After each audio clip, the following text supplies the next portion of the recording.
자, 오늘 은혜 나누실 말씀은 요나서 4장 12절에 있는 말씀입니다. 요나서 4장 12절입니다. 제 성경책에는 없습니다. 하나님은 너를 지키시는 자, 너의 우편에 그늘 되시니 낮에 해와 밤의 달도 너를 잊지 못하리. 하나님은 너를 지키시는 자, 너의 환난을 면케하시리. 그가 너를 도우시리라. 너의 출입을 지키시리라. 함께 찬양하겠습니다. 눈을 들어 산을 보아라. 너의 도움 어디서 오나. 천지 지으신 너를 만드신 여호와께로다. 천지 지으신 나를 만드신 너를 만드신 여호와께로다.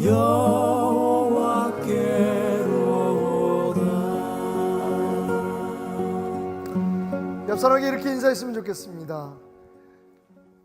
도움이 아무도 없는 것처럼 그렇게 살지 마십시오. 하나님이 당신을 도우십니다. 너무 길죠? 하나님이 당신을 도우십니다. 예. 아멘.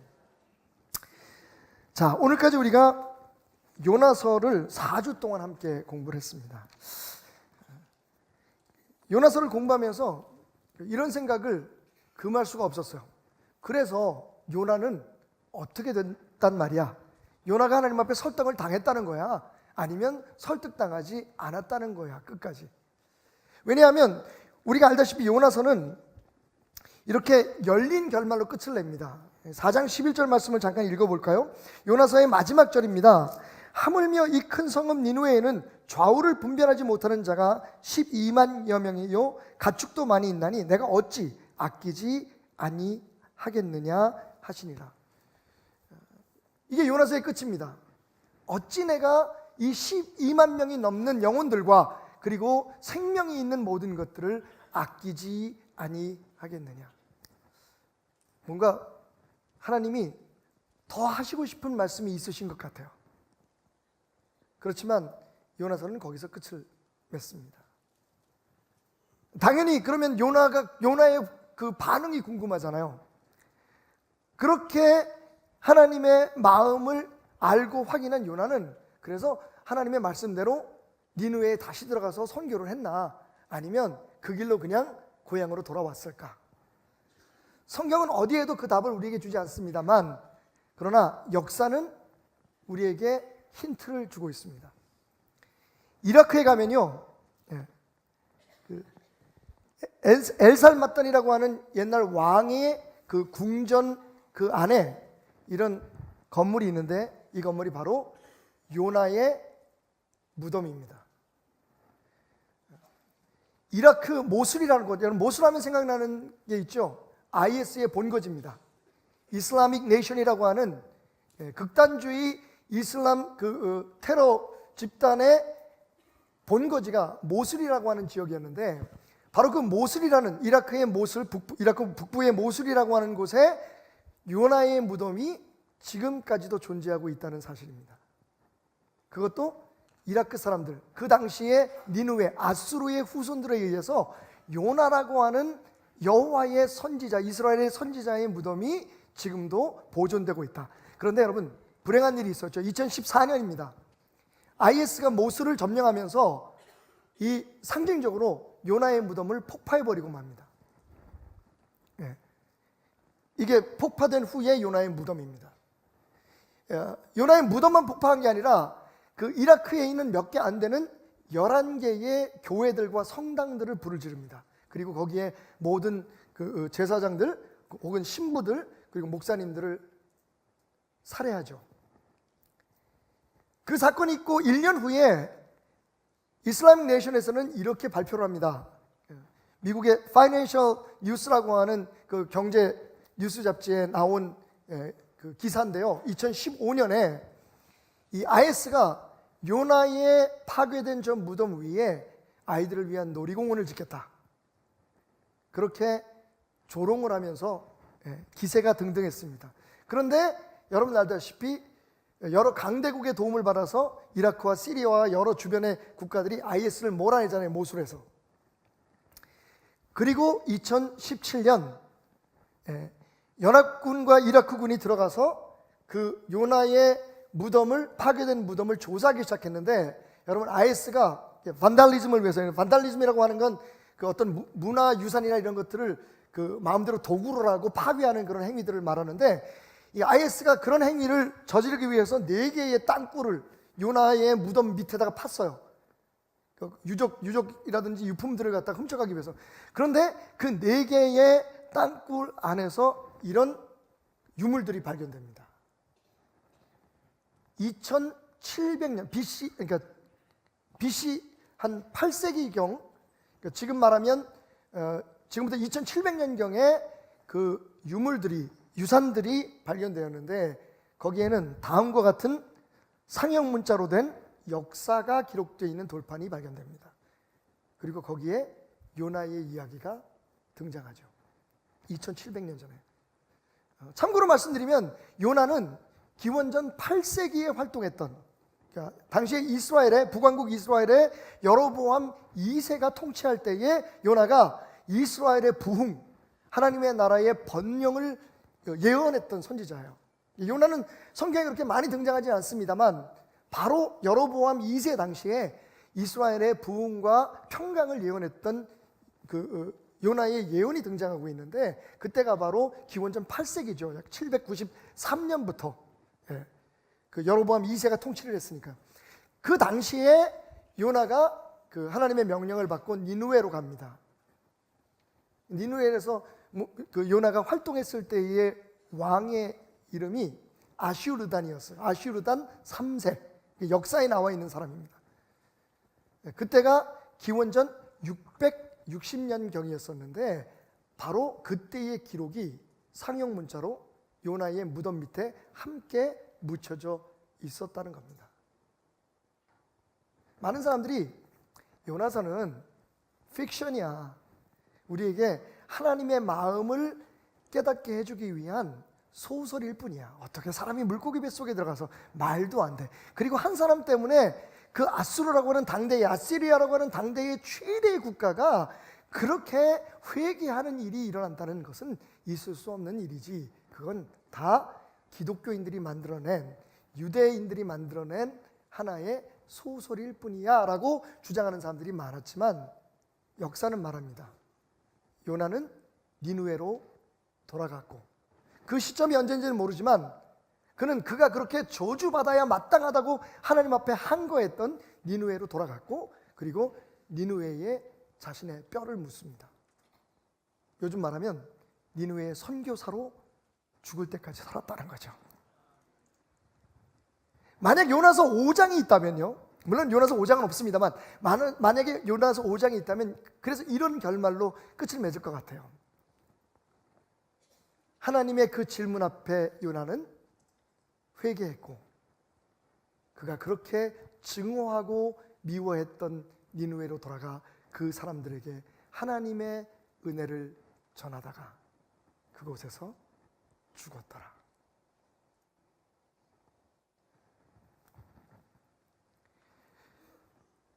여러분, 오늘 조금 놀라셨죠?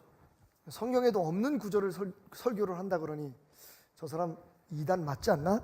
뭐 이런 생각을 하실 수 있겠지만, 저는 이런 그런 어떤 역사의 증거 속에서 나타난 요나서의 그 아름다운 결말을 생각하면서 제 나름대로 4장 12절을 한번 상상하면서 제 마음판에 써보았습니다. 내가 이 많은 생명과 영혼들을 어찌 아끼지 않겠느냐 요나야 라고 끝을 맺으신 하나님께서 분명히 4장 12절에는 요나를 향해서 다음과 같은 말씀들을 하셨을 것 같아요.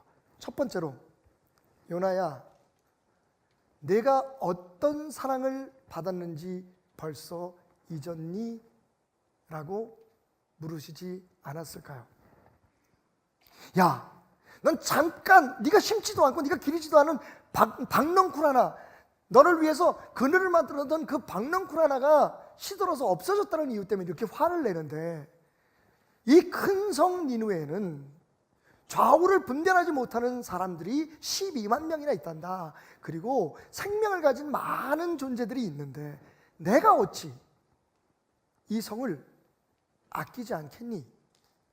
그리고 4장 12절에 하나님은 요나를 향해 고개를 돌려 이렇게 말씀하셨을 것 같아요.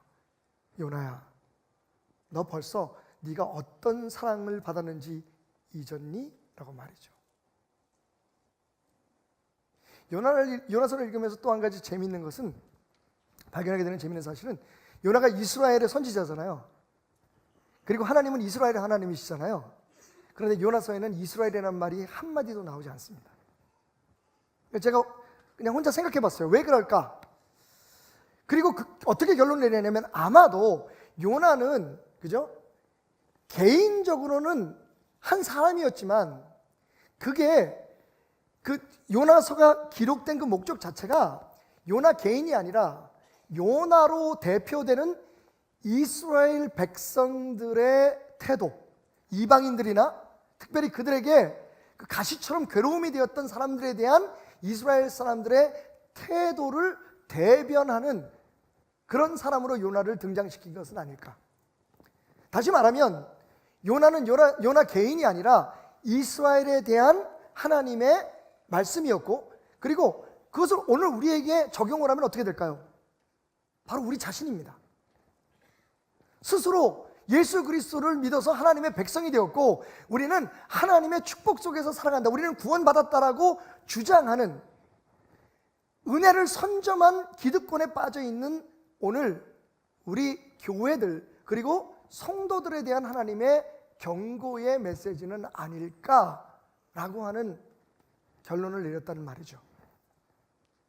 여러분, 왜 제가 요나서에 없는 12절을 굳이 들먹이면서 여러분에게 하나님이 이런 질문을 분명히 하셨을 거야 라고 말씀드리냐 하면요, 요나는요, 니느웨 사람들이 멸망하고 지옥을 가야 된다고 생각하기 이전에 자기가 하나님의 백성으로 선택받고 하나님의 종이 되기 전에 어떠한 존재였으며, 그리고 그가 어떻게 하나님의 종으로서 축복된 사람으로서 구원받은 사람으로서 살아가게 되었는지를 알아야 했다는 이유 때문입니다.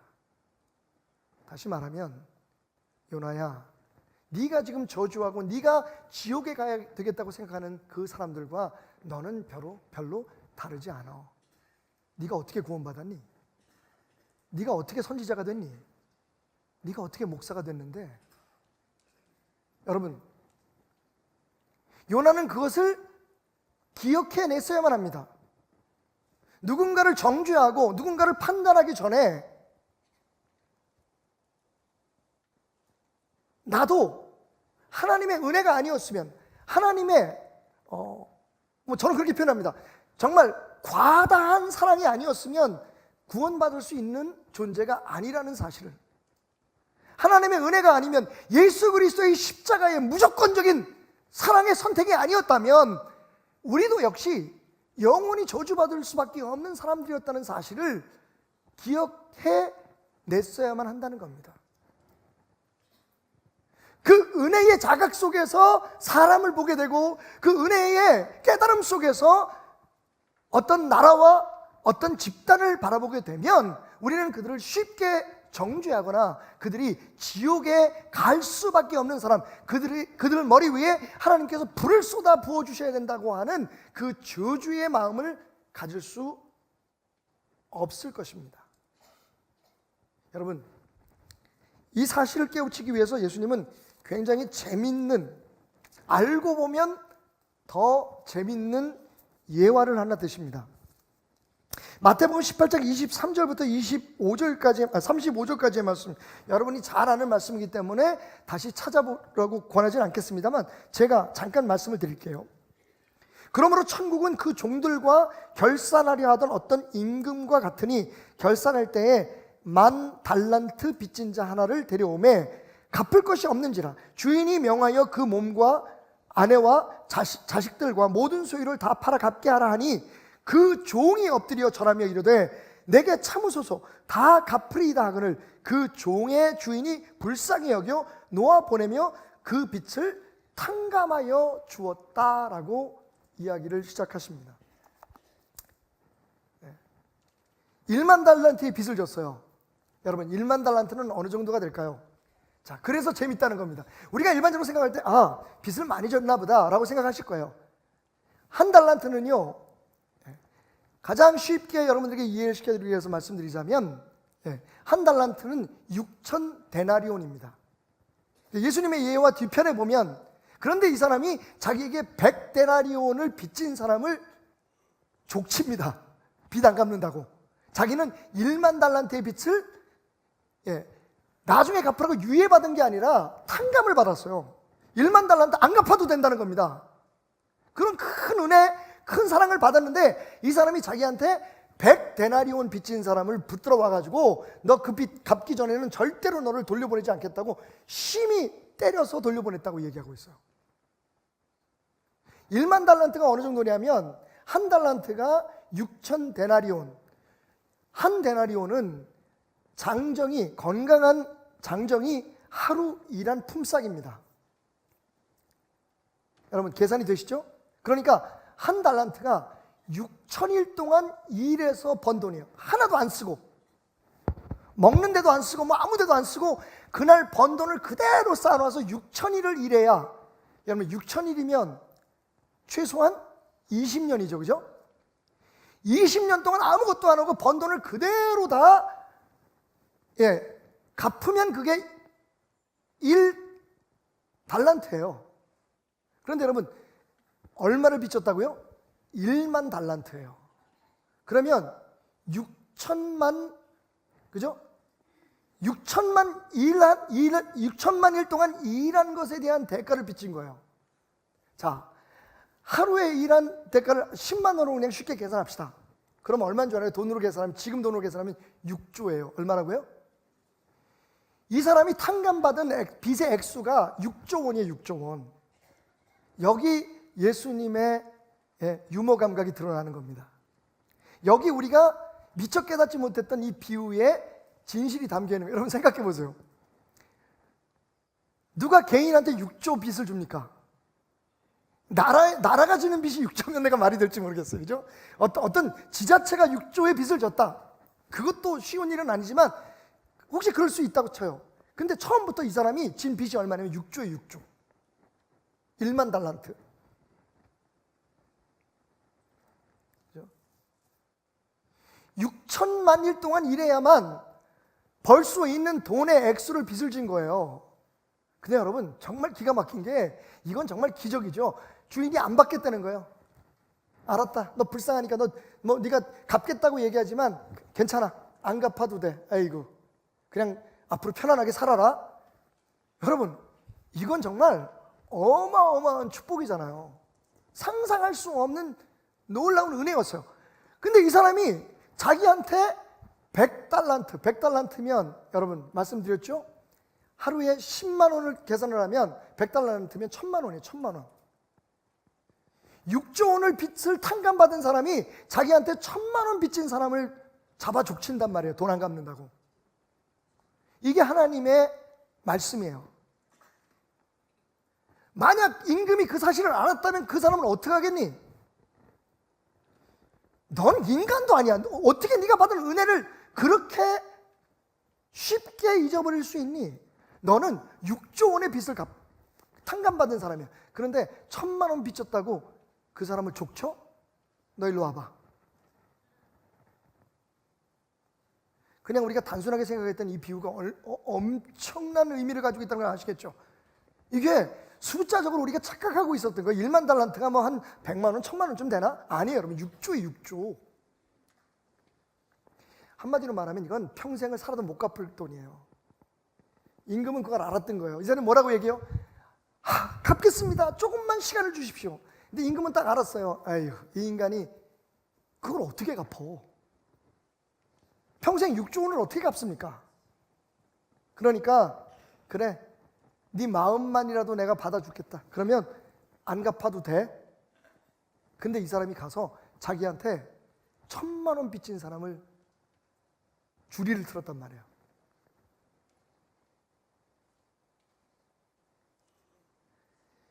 요나서 4장 12절이 있었다면 하나님이 요나에게 니느웨는 멸망해야 되고, 하나님 저 니느웨를 살리는 걸 내가 도저히 이해할 수 없습니다. 하나님이라도 그건 안 됩니다. 심지어는요, 하나님이 출애굽기에서 하신 말씀을 인용해서 하나님 앞에 공격을 해요. 반박을 합니다. 하나님, 악을 행한 사람들은 멸망한다고 말씀하시는데 왜 저 사람들을 살려주십니까? 하나님은 이렇게 말씀하셨을 것 같아요. 요나야, 너는 어떻게 살아났는지 잊어버렸니? 네가 어떻게 내 백성이 되었고, 이스라엘이 어떻게 내게 구원을 받았고, 이스라엘이 어떻게 나의 백성으로 선택받았는지 잊어버렸니? 그게 네 노력이야? 네가 한 게 뭔데? 네가 자격이 있니? 내가 너희를 선택했고 내 사랑으로 너희를 품어 안았기 때문이야. 그런데 니느웨가 멸망해야 된다고? 니느웨가 너희한테 잘못한 게 뭔데?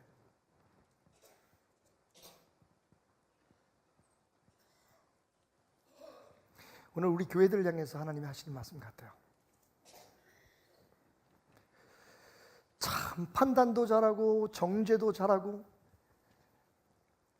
마치 진리와 공의는 자신들만의 특권인 것처럼 교회 안 다니는 사람, 예수 안 믿는 사람, 우리가 흔히 말하는 성경에서 금지하고 있는 어떤 죄를 범하는 사람, 그런 사람들은 당연히 지옥에 가고, 그런 사람은 당연히 멸망해야 된다고 생각하고 외치는 너희들을 나는 이해할 수 없다.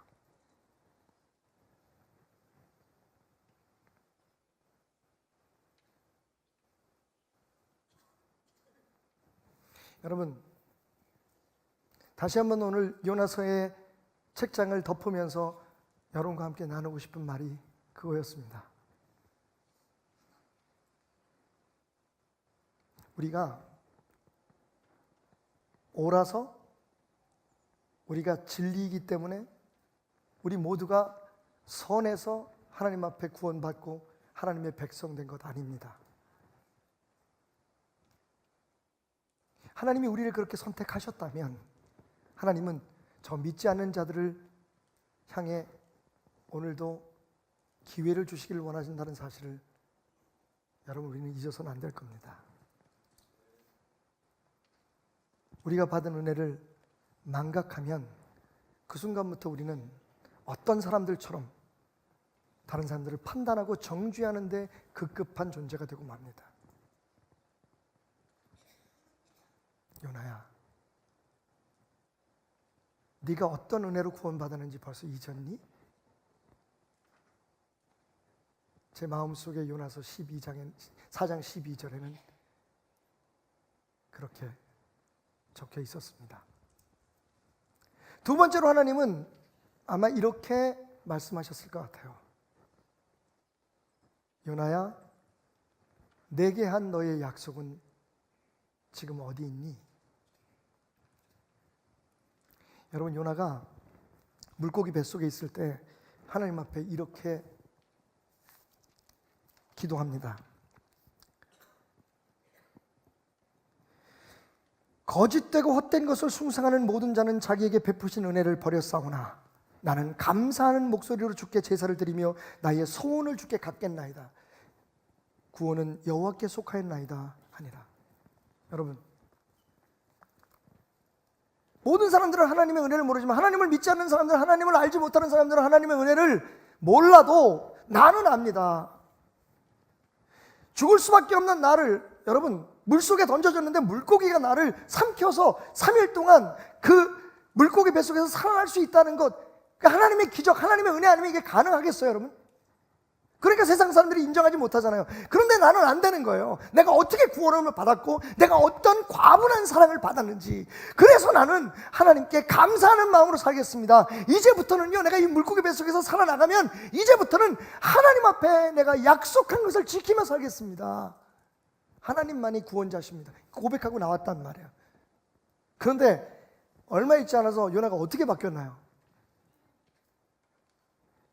하나님 앞에 불평하고 있어요. 심지어는요, 하나님 앞에 물론 그렇게 친근하게 하나님과의 교제를 나누고 있기 때문에 그럴 수 있다고 치지만 뭐라고 얘기하냐면 날 죽여달라 그래요. 차라리 내가 죽는 게 낫겠다고. 하나님이 지금 그 니누의 사람, 하나님을 믿지 않는 니누의 사람들을 살리시겠다고 그러는데 니누에가요 마치 하나님을 비웃듯이 얘기합니다. 그럼 날 죽이세요. 하나님이 무엇을 소중하게 생각하는지 알고 있으면서 요나는 하나님께 마치 농담하듯이 생명을 가지고 장난을 칩니다. 날 죽이시라니까요. 12만 명 살리시고 별 가치 없는 나 한 사람 죽이십시오. 차라리 그게 낫겠습니다. 하나님이라도 이건 아닙니다. 여러분, 얼마나 제가 한 말에 어폐가 있습니다. 하나님이라도 그럴 권리가 없다는 거예요. 하나님이라도 그건 옳지 않다는 겁니다. 여러분, 그 말이 맞습니까? 그럼 그분이 하나님이 맞습니까, 내 안에? 분명히 힘들고 어려울 때 물고기 뱃속에서 요나는 고백했어요. 하나님 앞에 약속했습니다. 나 감사하면서 할 거예요. 이후로는 하나님 앞에 하나님이 내 삶의 하나님이고 구원자는 오직 하나님이고 하나님이 무엇을 판단하든 하나님이 어떻게 선택하시든 저는 하나님의 그 뜻대로 살겠습니다라고 얘기해놓고 지금요 상황이 바뀌니까 감사는 거래 하나님 앞에 불평하고 원망하고 심지어는 하나님 앞에 죽여달라고 얘기하면서 뭐라고 얘기하냐면 내가 언제 그런 얘기를 했어요? 아무리 하나님이라도 내가 생각할 때 옳지 않은 결정을 내리시는 분의 그런 뜻은 난 따를 수 없습니다. 하나님, 여기까지입니다. 저는 갑니다.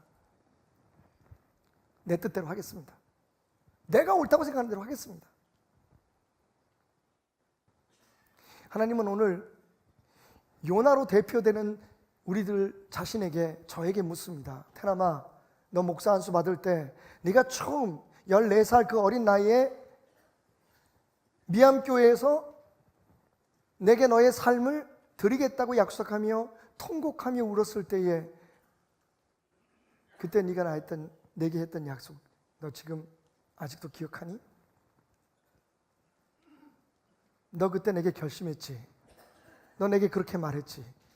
이제는 당신이 나의 삶의 주인이고 내가 주의 종으로 살겠다고.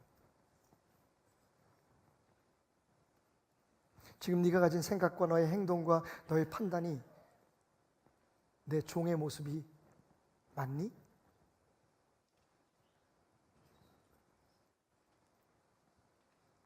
요나야, 너 선교사 임명받을 때 네 머리에 기름을 부으며 누군가 내 이름으로 너를 축복할 때에 너 뭐라고 고백했니? 이제 나는 선지자로 삽니다. 나는 하나님의 종입니다. 아마 그렇게 묻지 않으셨을까요? 너 내게 했던 약속을 다 잊었구나.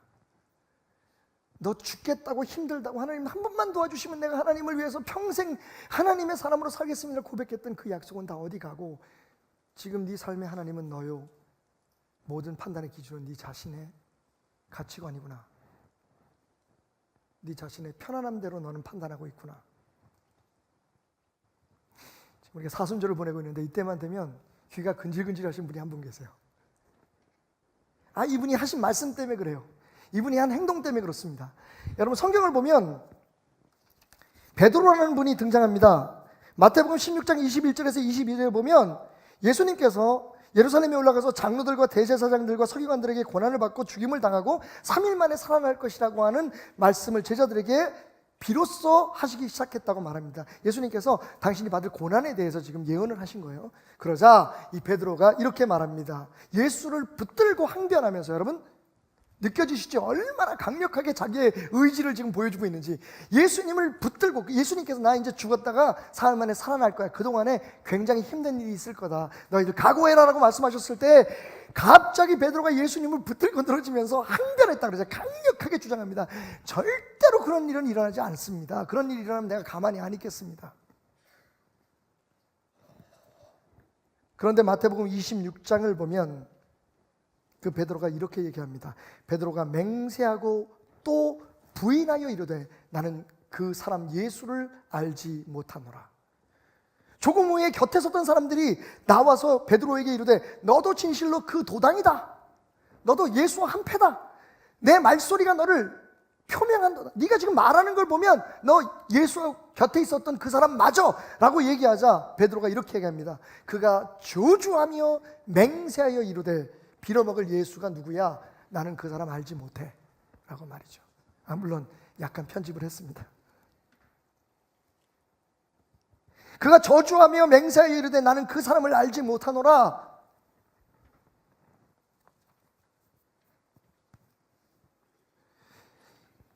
우리가 좋을 때 혹은 하나님의 도우심이 필요한 어떤 그런 절실한 순간에, 그리고 처음 내가 죄인이었는데 나 같은 죄인을 위해서 십자가에 피 흘려 죽으신 예수의 사랑 때문에 내가 구원을 받았다는 사실을 알게 되었을 때, 그때 두 눈에 흘러내리는 눈물을 씻어가면서 고백했던 것.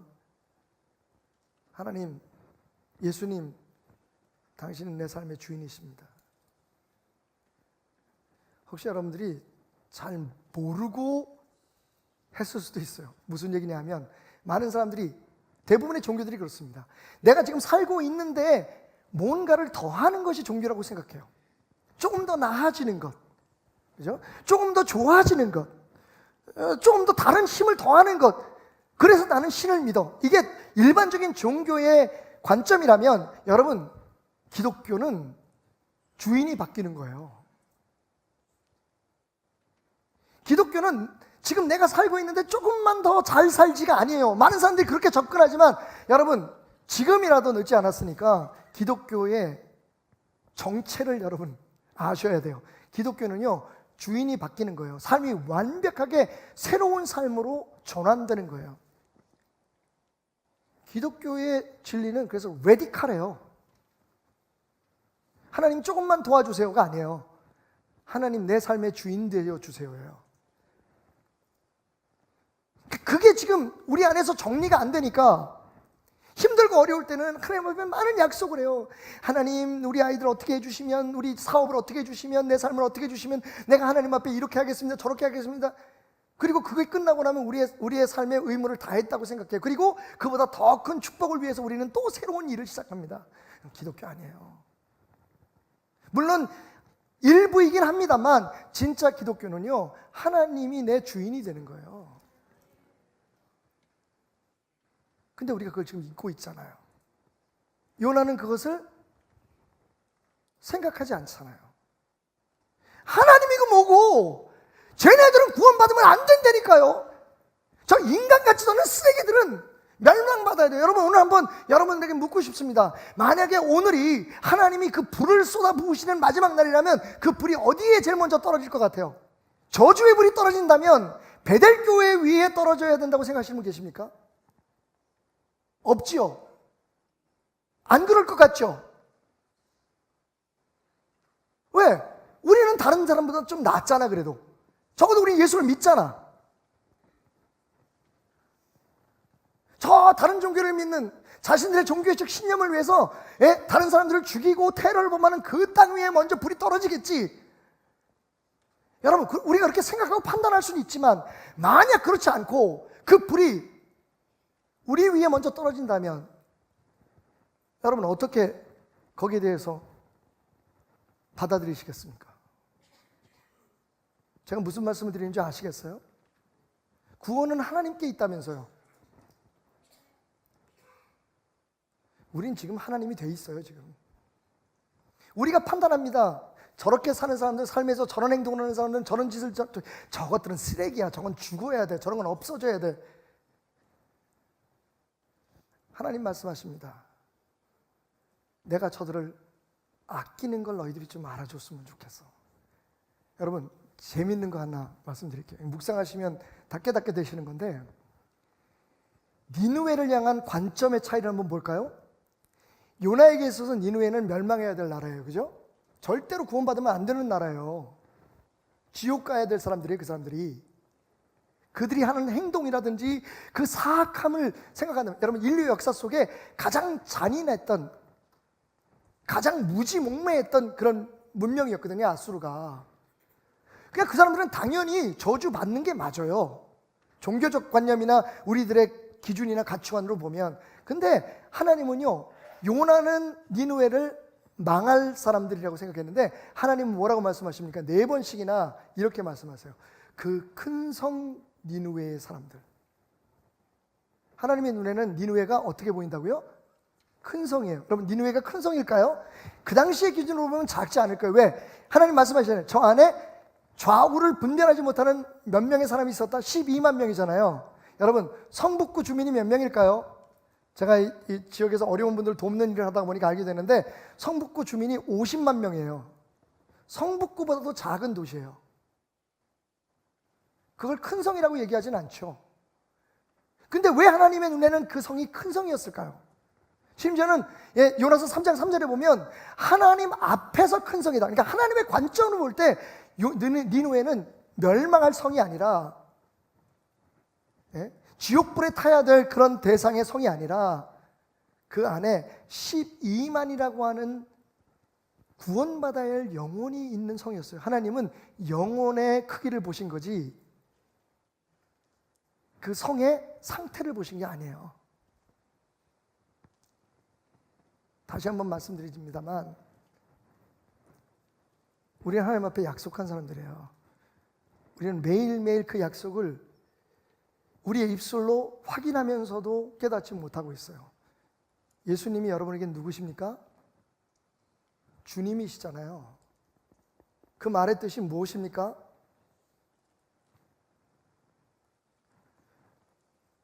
주여 주여 하면서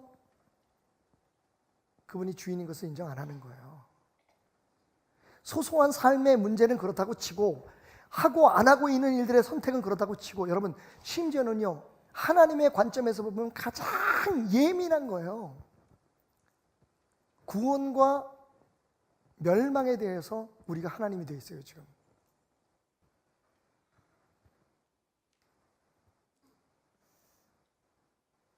분명한 것 하나, 우리의 삶의 모든 일은 우리가 원하고 바라는 일뿐만 아니라 그렇지 않은 일들, 심지어는 우리가 실수하고 잘못하는 일것조차도 하나님의 허락하심이나 하나님께서 용납하심 없이 일어나는 일은 없습니다.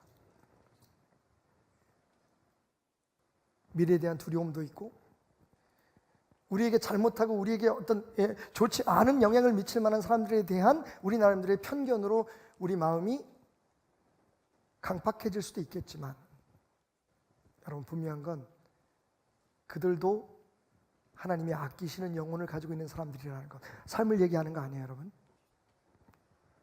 그래서 그 빌어먹을 성, 파괴되고 멸망받아서 지옥 가야 될, 불타야 될 그 성도 하나님의 눈으로 볼 땐 12만의 영혼이 있는 큰 성이었던 거죠. 너 내게 뭐라고 약속했니? 그 고래 뱃속에서 내가 너의 하나님이라고 얘기하지 않았니? 넌 내가 시키는 대로 한다고 하지 않았니? 사실 우리의 고민은요 순종하느냐 순종하느냐 않느냐가 아니에요. 이게 진짜 하나님의 뜻인가 아닌가를 묻는 거지. 근데 우리는 분명한 하나님의 뜻임에도 불구하고 순종하지 않기를 선척해요. 내 마음에 안 드니까. 그걸 하면 내가 빛나지 않거든. 남 좋은 일 하는 거예요 지금. 그러니까 안 하려고 그러는 거예요. 마지막 12절에 세 번째 기록될 질문이 있다면 아마 이런 거 아닐까요? 그래서 요나야 너도 내 마음을 품을 수 없겠니? 모르긴 해도 아마 그게 요나의 마음을, 요나가 니느웨로 돌아가서 죽는 날까지 선교사로 자신이 그렇게 강력하게 항거했던 그 땅, 구원받으면 안 된다고 생각했던 그 사람들을 위해서 자기의 생명까지 내놓을 수 있었던 그 이유는 아마 이 마지막 하나님의 마음을 알고 난 후가 아닐까요? 이게 내 마음이란다. 어찌 내가 그 영혼들을 아끼지 않겠니?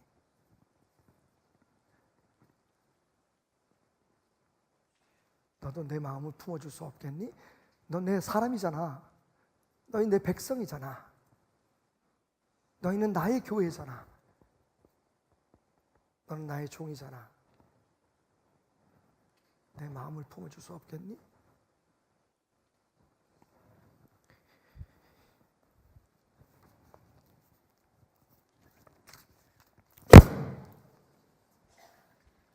요나서 마지막 절입니다. 그봐, 내가 하는 말보다 이거에 더 겁을 먹어 이 사람들이. 여호와께서 이르시되 내가 수고도 아니하였고 재배도 아니하였고 하룻밤에 났다가 하룻밤에 말라버리니 박넝쿨을 아꼈거든. 하물며 이 큰 성읍 니느웨에는 좌우를 분별하지 못하는 자가 12만 명이요 가축도 많이 있나니 내가 어찌 아끼지 아니하겠느냐 하시니라. 야, 너 한 거 아무것도 없는데 이렇게 속상해 하는데 난 지금 이 사람들을 구원하려고 해. 난 이 일로 인해서 나를 믿는다고 하는 많은 사람들에게 욕을 얻어먹게 될 거야. 이거 진짜 하나님 뜻이 맞을까? 많은 사람들에게 의심을 받게 될 거야. 그런데 나는 그렇게 할 거다. 내 관심은 저들의 영혼을 구원하는 데 있으니까. 예수님은 이렇게 말씀하십니다. 아버지께서 나를 사랑하신 것 같이 나도 너희를 사랑하였으니 나의 사랑 안에 거하라. 여러분, 우리 항상 예수님과 동행하고 예수님 안에 거하기를 원하죠? 방법이 뭡니까? 주님의 사랑 안에 스스로 거하기를 선택하는 겁니다. 그러면서 예수님 말씀에 내가 아버지의 계명을 지켜 그의 사랑 안에 거한 것 같이 너희도 내 계명을 지켜 내 사랑 안에 거하라. 아, 예수님 안에 거하려면 예수님의 계명을 지켜야 되는구나. 자, 이해 없으시죠? 그리고 예수님께서 조금 걱정이 되셨는지 거기에 이런 살을 붙이십니다. 내가 이것을 너희에게 이르는 것은, 자, 내가 이제 마지막 결론을 내리기 전에 한마디 더 할게. 내가 너희들한테 이렇게 얘기하는 이유는 내 기쁨이 너희 안에 있게 하기 위해서야. 너 이렇게 살아야 기쁜 거야. 이렇게 살면 기뻐진단다. 그게 뭐예요? 계명을 지킴으로 내 안에 거하라는 거죠. 자, 그러면 마지막 결론, 그 계명이 뭘까요? 15장 12절 요한복음, 내 계명은 곧 내가 너희를 사랑한 것 같이 너희도 서로 사랑하라 하는 것이다. 근데 그 사랑이 근원이 뭐라고요? 하나님이 우리를 사랑하신 사랑이래요. 값없이 주신 사랑. 우리가 생각할 때 정말 과다하게 믿겨지지 않을 만큼 낭비한 것 같은 십자가의 그 사랑. 주님은 오늘 우리에게 적어도 저에게 이렇게 말씀하십니다. 테나마, 네가 내 종이라면, 내 사람이라면 내 마음을 품고 세상을 바라보고 내 마음을 품고 세상에 마음에 안 들고 네가 좋아하지 않는 사람들을 바라봐 줄 수는 없겠니? 라고 말합니다. So this life has given everyone a present, beautiful, shiny and new. Everyone but you. Golden ribbons, diamonds line everyone's path that leads to wide open doors. Everyone's but yours. Wide open doors. Hold on, keep on, even when the road seems very long.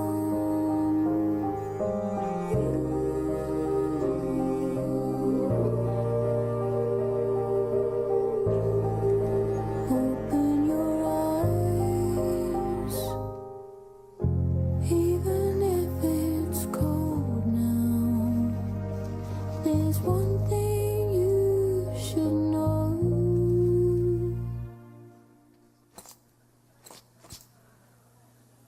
Rain will turn into snow.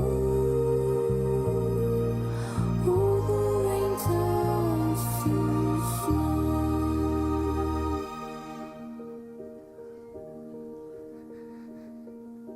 사순절을 묵상하면서 저는 주님 손에 흘리는 그 핏방울과 허리에서 흘러내리는 핏방울이 어쩌면 주님께서 다 가려주시고 꺾어주신 내 가시 중 아직도 남아있거나 새롭게 돋아난 가시 때문에 흘리는 피가 아닐까 하는 생각을 가져봤습니다.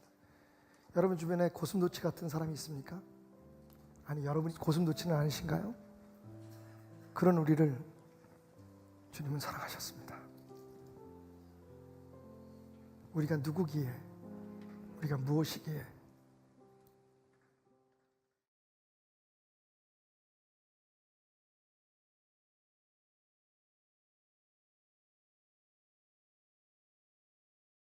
할렐루야. 우리 하나님께 영광의 박수로 이 시간 귀한 주님의 이름을 높여드리겠습니다.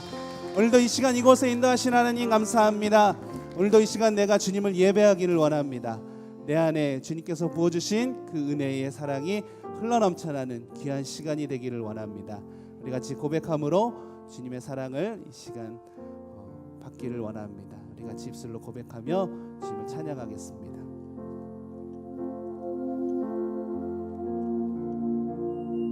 예수 예수 사랑합니다.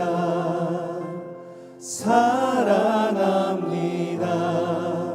온 마음 다하여 오직 주님 한 분만 간절히 더 원합니다. 예수 사랑합니다. 예수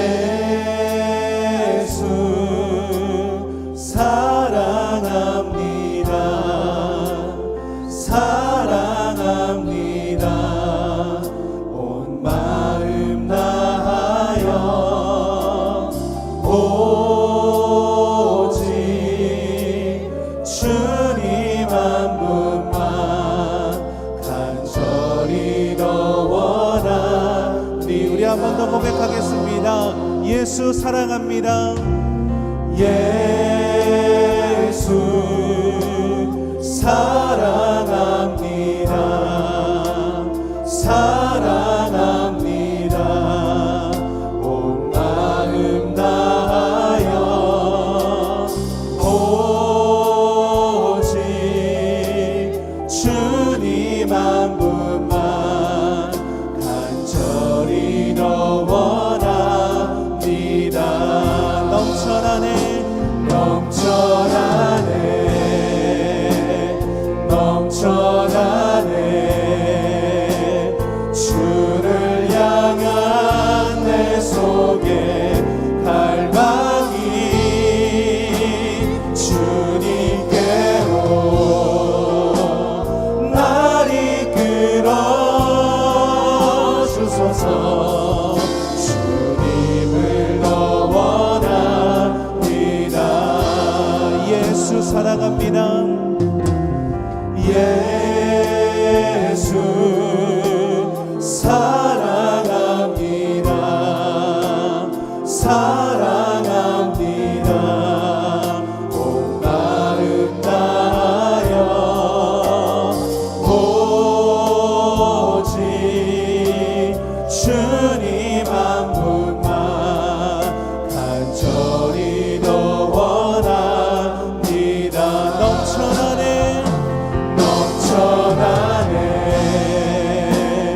넘쳐나네 주를 향한 내 속에 갈망이 주님께로 날 이끌어 주소서. 주님을 더 원하. 우리 손과 높은 목소리로 고백합니다. 예수 사랑합니다. 예수 사랑합니다.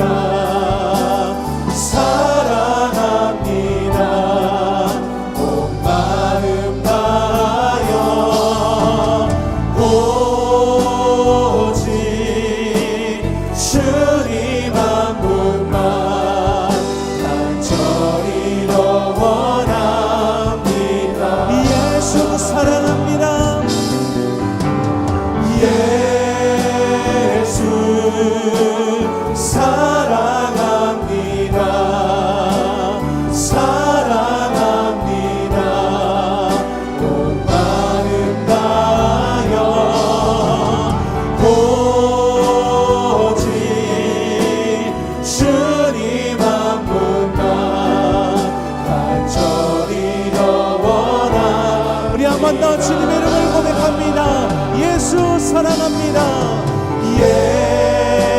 예수 사랑합니다. 사랑합니다. 온 마음 다하여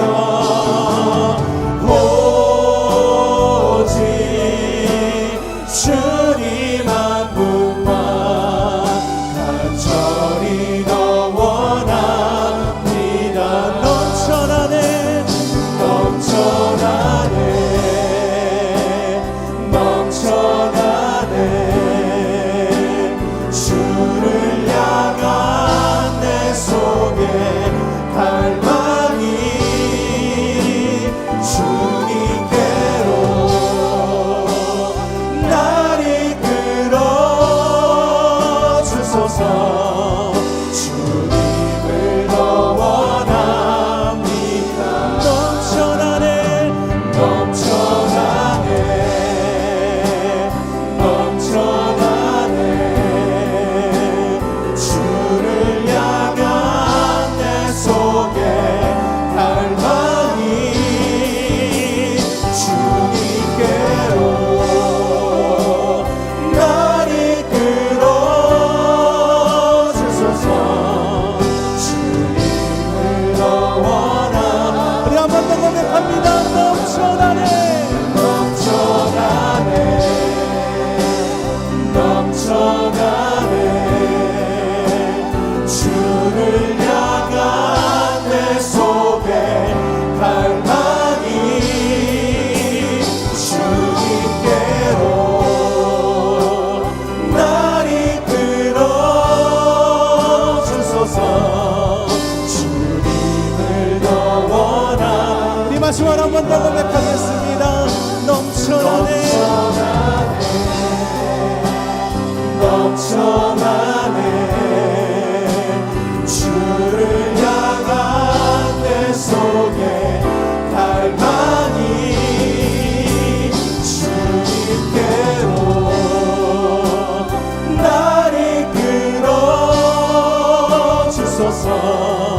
주님을 더 원합니다. 주님을 더 원합니다. 주님을 더 원합니다. 주님을 더 원합니다. 주님을 더 원합니다. 할렐루야. 주님을 찬양합니다. 주를 향한 갈망이 내 속에서 넘쳐납니다. 주님을 더 원합니다. 오늘도 이 시간 나를 만나 주시옵소서.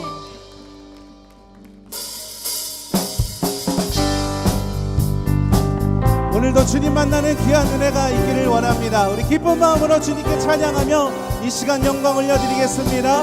우리 다 같이 일어나서 박수 치면서 주님께 찬양하겠습니다. 할렐루야.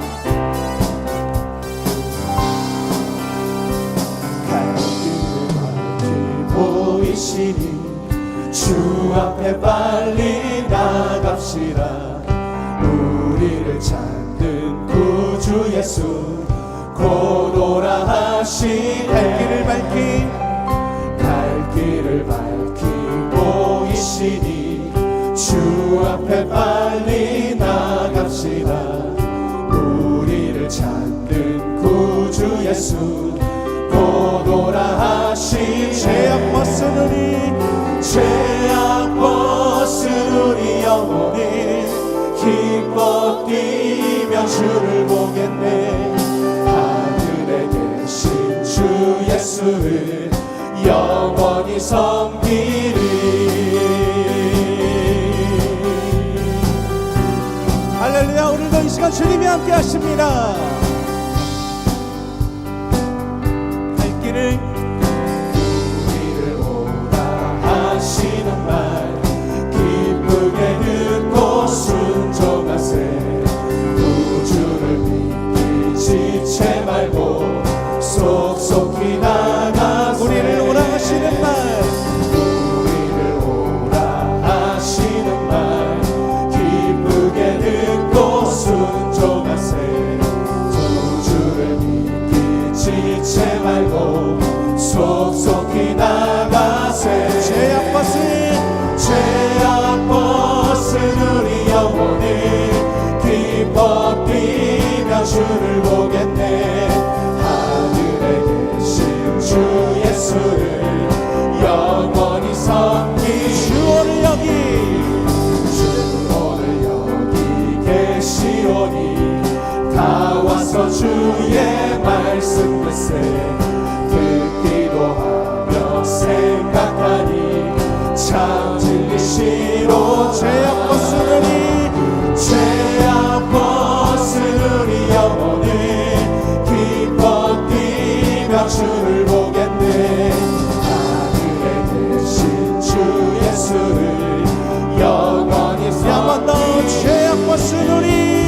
죄악 벗은 우리 영혼을 기뻐 뛰며 주를 보겠네 하늘에 계신 주 예수를 우리 3절 한 번 더 찬양하겠습니다.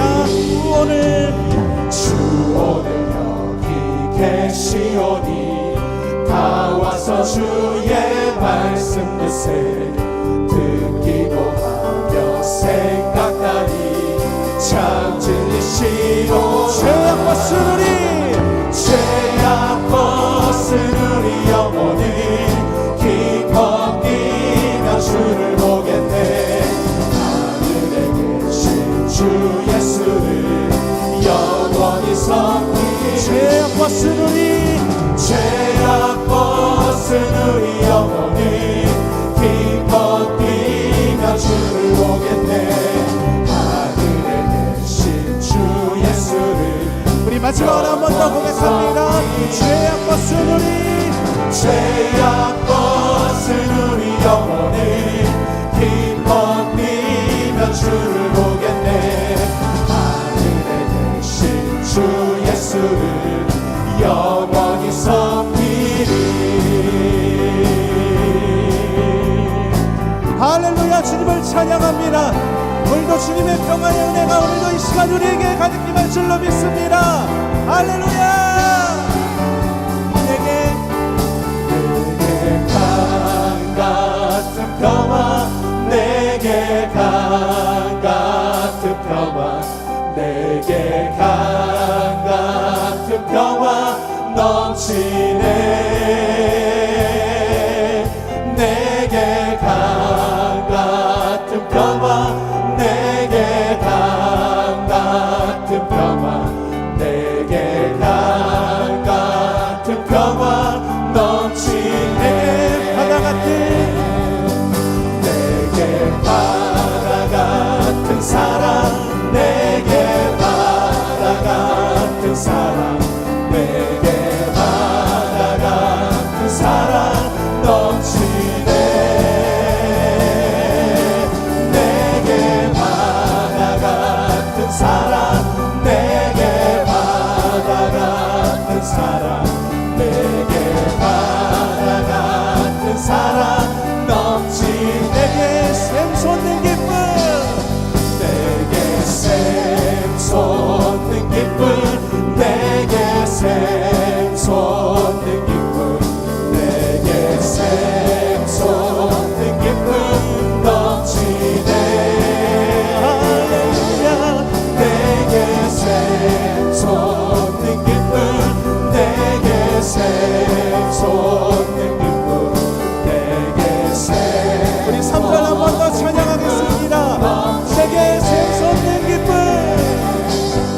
내게 샘솟는 기쁨 내게 샘솟는 기쁨 내게 샘솟는 기쁨 넘치네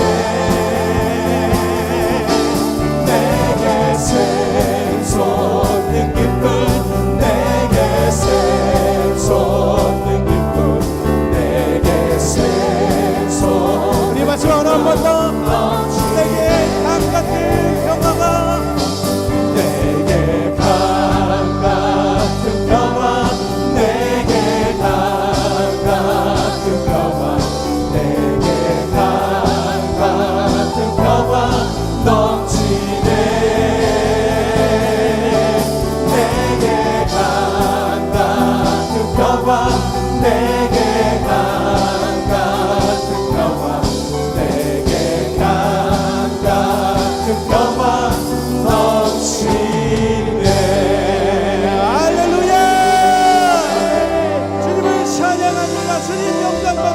주옵소서.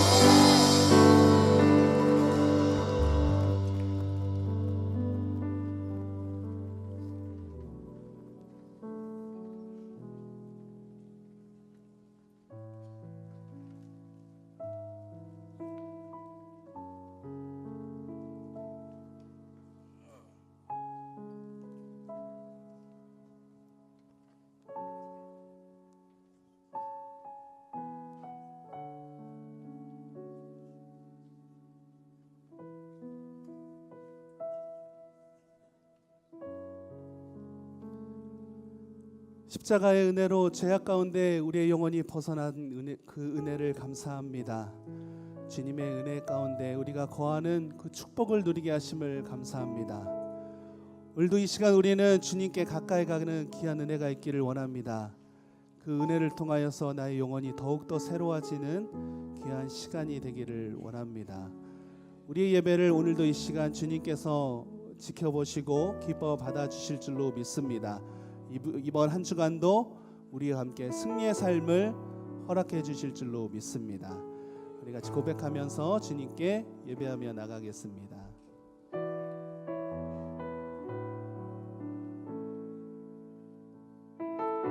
주께 가오니 주께 가오니 날 새롭게 하시고 주의 은혜를 부어주소서.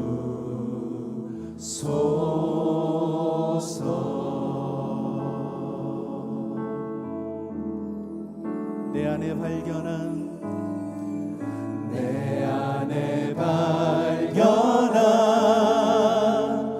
나의 연약함 모두 벗어지리라.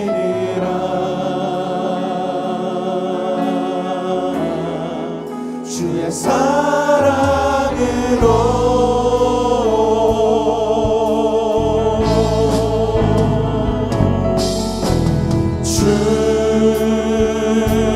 사랑 나를 붙드시고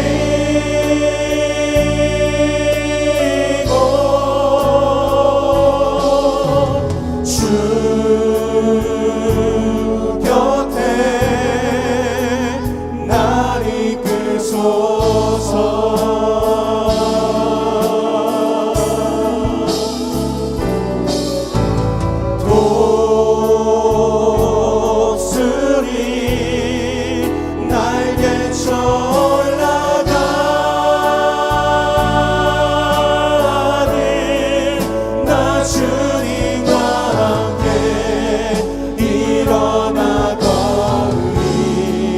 주의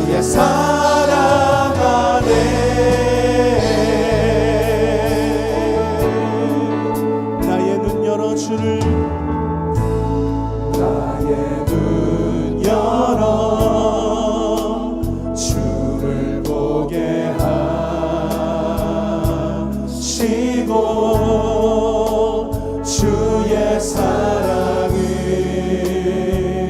알게 하소서.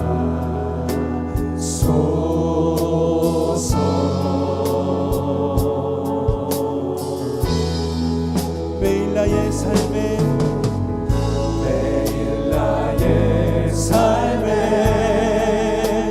주 뜻 이루어지도록 새롭게 하소서. 주의 사랑으로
고백합니다.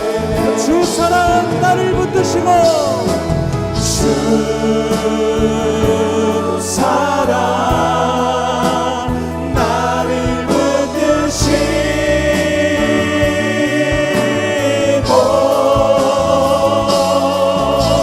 주 곁에 날 이끄소서 독수리 날개쳐 올라가니 목소리 날개쳐 올라가네 나 주님과 함께 일어나 걸으니 주의 사랑 안에 하나님의 사랑이 영원히 하나님의 사랑이 영원히 함께하리 십자가의 길을 걷는 자에게 순교자의 삶을 사는 이에게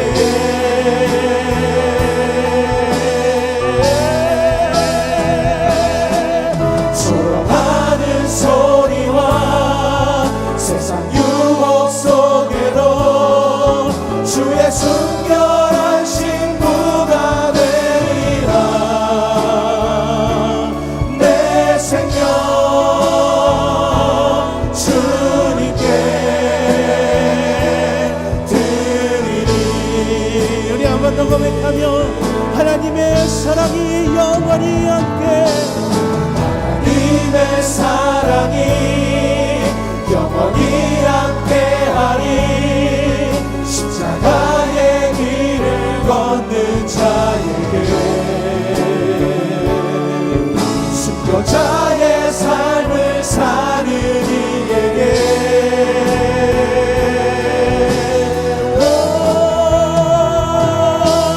조롱하는 소리와 세상 유혹 속에도 주의 순결한 신부가 되리라 내 생명 주님께 우리 마지막 한 번 더 고백합니다. 조롱하는 소리와 조롱하는 소리와 세상 유혹 속에도 주의 순결한 신부가 되리라 내 생명 주님께 내 생명 주님께 내 생명 주님께 내 생명 내 생명 주님께